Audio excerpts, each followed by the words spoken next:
राधे राधे दोस्तों, मैं आचार्य पंडित Gangadhar Shastri YouTube channel ज्योतिष गंगा में आपका स्वागत करता हूं। दोस्तों, आज मैं आपको सुनाऊंगा पुरुषोत्तम मास महात्म्य के 20वें अध्याय की कथा। इसे आप अवश्य सुने और अपने मित्रों को, अपने संबंधियों को भी इसे अवश्य शेयर करें और बेल आइकॉन को अवश्य टच करें, जिससे जो भी मैं नया वीडियो इसमें डालूंगा उसका नोटिफिकेशन आपको सर्वप्रथम मिल जाए। तो सुनते हैं 20वें अध्याय की कथा।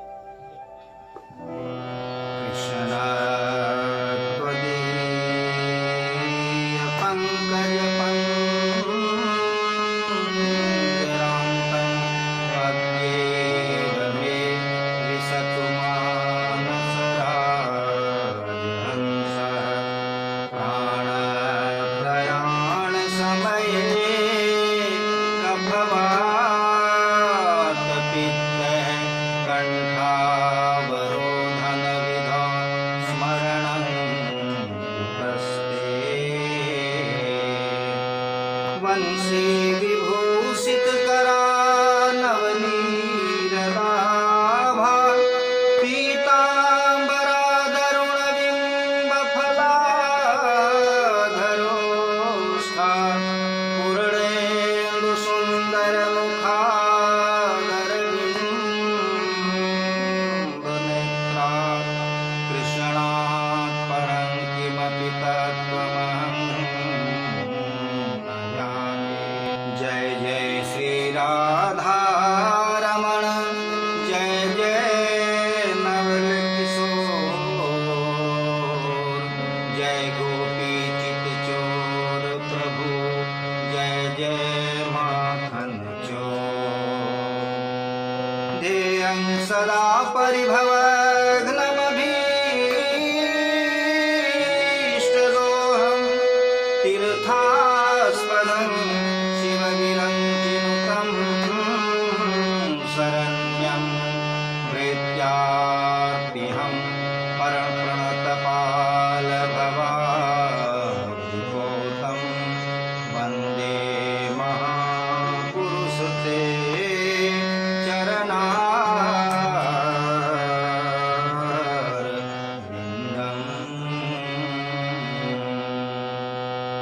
अज्ञानतिमिरान्धस्य ज्ञानाञ्जनशलाकया चक्षुरुन्मीलितं येन तस्मै श्रीगुरवे नमः।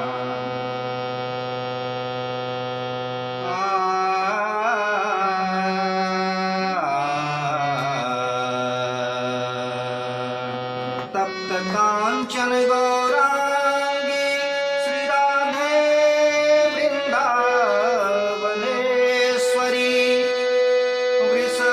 वृषभानुसुते देवी प्रणमामि हरिप्रिये।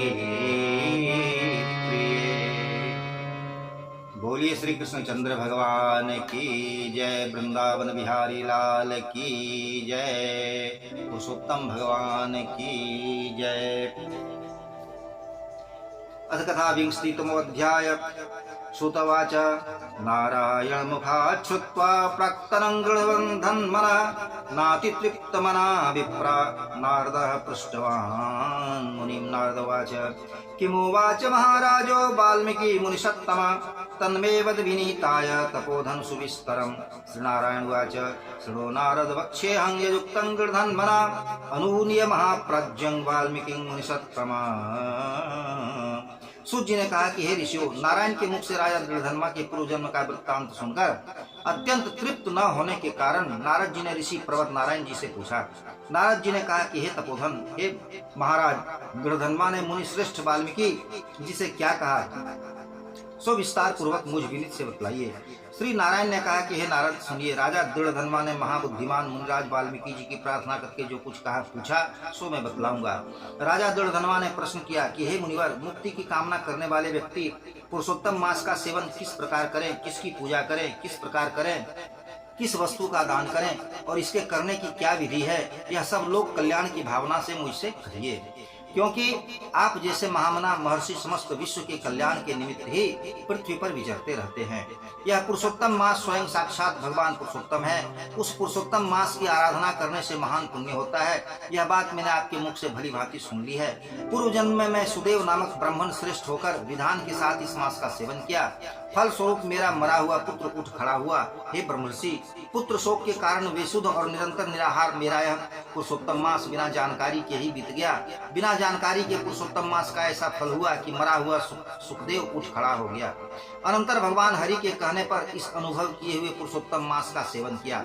हे तपोधन, इस जन्म में मुझे वे सब बातें भूल गई हैं, इसलिए इस पुरुषोत्तम मास का पूजन विधान विस्तार के साथ मुझसे कहिए। वाल्मीकि जी ने कहा कि ब्राह्म मुहूर्त में उठकर पर ब्रह्म परमात्मा का ध्यान करे, फिर एक बड़े लोटे में जल लेकर नैऋत्य दिशा में जाए।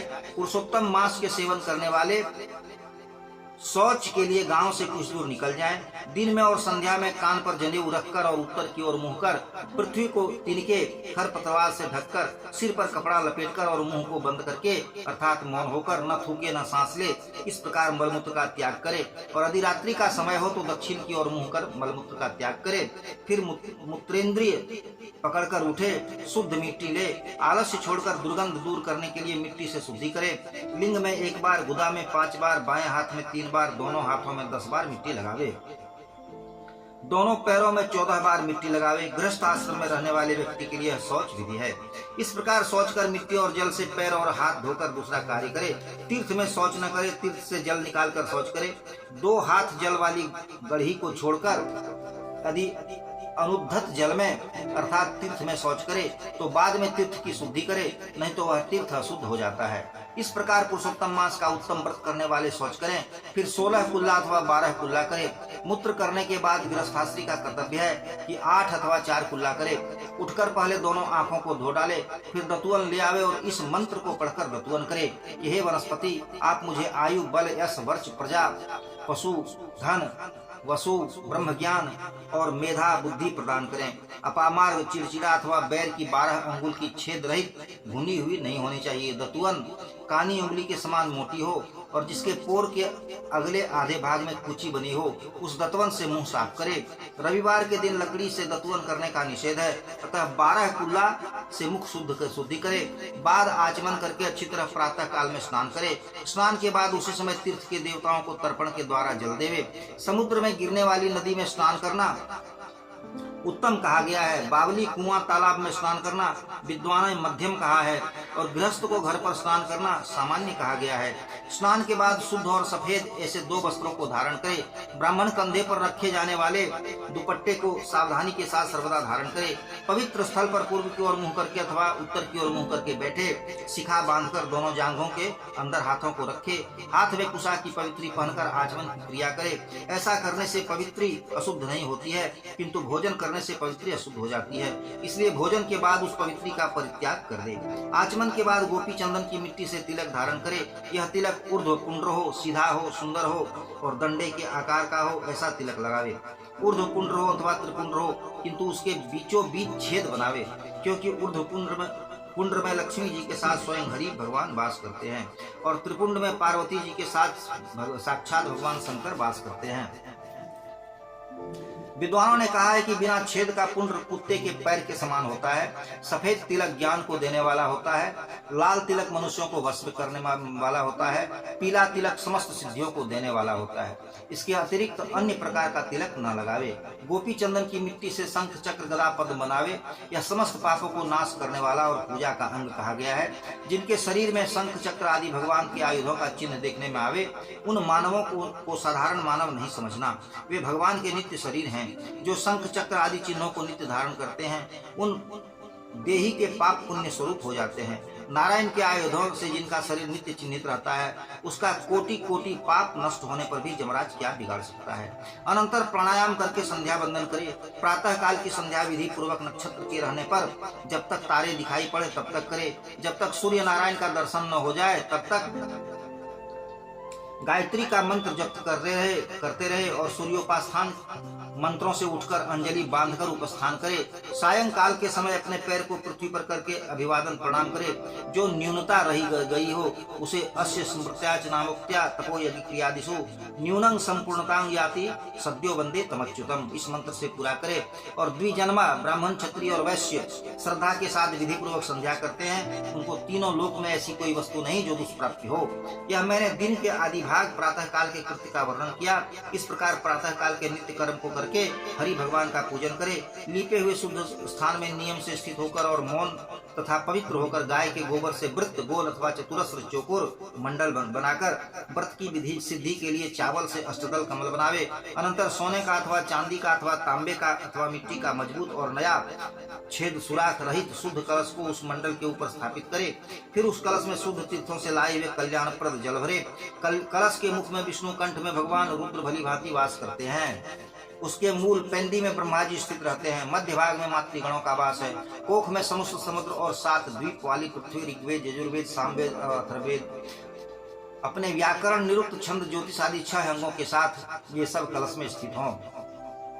इस प्रकार कलश स्थापन करके उसमें आगे कथित तीर्थों का आह्वान करे।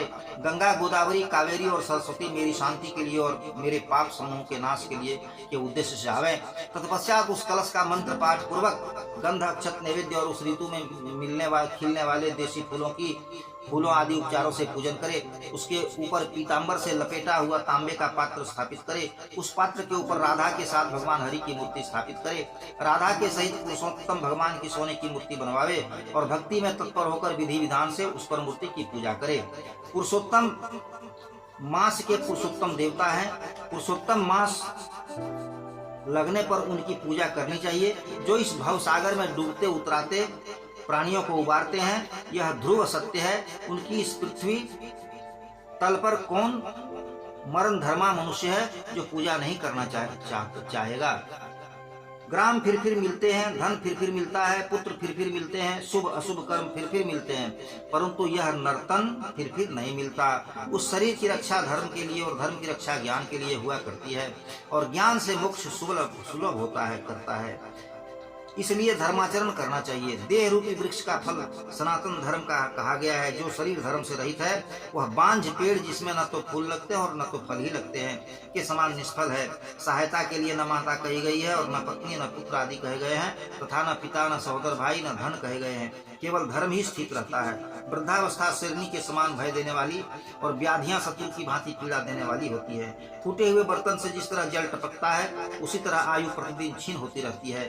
पानी की लहर की भांति लक्ष्मी चंचल होती है। जवानी फूल के समान क्षण भर में मुरझाने वाली होती है। सारे सांसारिक सुख भोग जिस तरह स्वप्न में कोई राज्य सुख का उपभोग करे उसी तरह निरर्थक है। सर्प के मुंह में मेढक का आधा शरीर चला गया है। उस क्षण भर में ही वह काल कबलित होने वाला है, फिर भी वह मक्खी खाने की अभिलाषा करता ही रहता है। उसी प्रकार काल से डसा हुआ जीव को भी दूसरे को पीड़ा देने और दूसरे का धन के अपहरण करने की लालसा बनी रहती है। बड़े आश्चर्य की बात है कि मृत्यु के चंगुल में गई हुई आयु वाले मनुष्य को क्या सुख आनंद पहुंचा सकता है। वध के लिए वध स्थल को पहुंचाए जाने वाले पशु की भांति चाहे उसे घास खिलाया जाए अथवा हलवा पूड़ी खिलाया जाए, सब सुख व्यर्थ है। जब धर्म करने की चित्त में इच्छा प्रबल होती है तब उस समय धन का मिलना सुलभ नहीं होता और जब पास में पैसे आते हैं तब उस समय बटोरने की लालसा में चित्त में धर्म करने की प्रेरणा नहीं होती है। जब चित्त में धर्म करने की भावना जग जाए और पास में धन भी हो जाए तो उस समय सत्पात्र नहीं मिलते हैं। जब इन तीनों चित्त, वित्त और सत्पात्र का समन्वय हो जाए उस समय बिना विचार किए ही जो धर्माचरण करते हैं वे ही बुद्धिमान कहे गए हैं। हजारों प्रकार के धर्माचरण हैं जो वित्त की प्रचुरता से संपादित किए जा सकते हैं, परंतु पुरुषोत्तम मास में थोड़े धन से ही बड़ा भारी धर्म होता है। स्नान, दान और कथा में विष्णु भगवान का स्मरण करना, यदि इतना भी सद धर्म किया जाए तो वह महान भय से बचाता है। जिस प्रकार गंगा जी ही तीर्थ है, कामदेव ही धनुधारी है, विद्या ही धन है और गुण ही सौंदर्य है, उसी प्रकार सब महीनों में श्रेष्ठ पुरुषोत्तम मास साक्षात पुरुषोत्तम भगवान ही है। यद्यपि पुरुषोत्तम मास पहले सब धार्मिक कार्यों, यज्ञानुष्ठानों में बड़ा निंदनीय था तो भी भगवान के प्रसाद से भूतल पर साक्षात भगवान के नाम से विख्यात हुआ। जिस तरह हाथी के पैर में सब प्राणियों के पैर समा जाते हैं उसी तरह समस्त धर्म और समस्त कलाएं पुरुषोत्तम में विलीन हो जाते हैं। जिस प्रकार और नदियों की तुलना गंगा जी के समान नहीं की जा सकती, जिस प्रकार और पेड़ कल्प वृक्ष के समान नहीं हो सकते, चिंतामणि के समान विश्व में दूसरे रत्न नहीं हो सकते, कामधेनु के समान दूसरी गाय नहीं हो सकती, राजा के समान दूसरे साधारण नागरिक नहीं हो सकते, वेदों के समान समस्त शास्त्र नहीं हो सकते, उसी प्रकार अन्य समस्त पुण्यकाल इस पुरुषोत्तम मास के समान पुण्यकाल कहीं भी नहीं है। पुरुषोत्तम मास के देवता पुरुषोत्तम भगवान है, इसलिए श्रद्धा और भक्ति के साथ पुरुषोत्तम भगवान की पूजा करनी चाहिए। शास्त्र के ज्ञाता कुशल शुद्ध वैष्णव सत्यवादी और ब्राह्मण आचार्य को आमंत्रित कर उन्हीं के द्वारा पुरुषोत्तम मास की पूजा करे। अंतःकरण में होने वाले काम, क्रोध, मोह, लोभ, मद, मात्सर्य आदि सभी मछलियों से भरे हुए हैं। अतः अत्यंत गंभीर वेग वाले इस संसार रूपी सागर को जो व्यक्ति लांघ करके पार जाना चाहे, उन्हें चाहिए कि इस भारतवर्ष में आदि देव भगवान पुरुषोत्तम की भली भांति पूजा करे। श्री बृहन्नारदी पुराणे पुरुषोत्तम मास महात्म्ये श्री नारायण नारद संवादे दृढ़धन्वोपाख्याने आन्धिक कथनम नाम 20तमः। प्रेम से बोलिए श्री कृष्णचंद्र भगवान की जय। वृंदावन बिहारी लाल की जय। दोस्तों, यहाँ 20वां अध्याय पूर्ण होता है। अब आगे का वीडियो और मैं इसमें अपलोड कर दूंगा, आप इसे अवश्य सुने और अपने मित्रों को सुनाएं। राधे राधे दोस्तों।